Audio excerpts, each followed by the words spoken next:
ఎవరు ఎవరికి తోడవుతారో, ఎప్పుడెందుకు విడిపోతారో,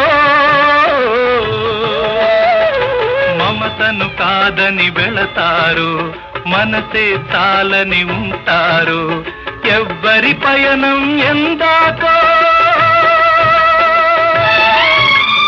అడగదు ఎవ్వరిని, బదులే దొరకదని.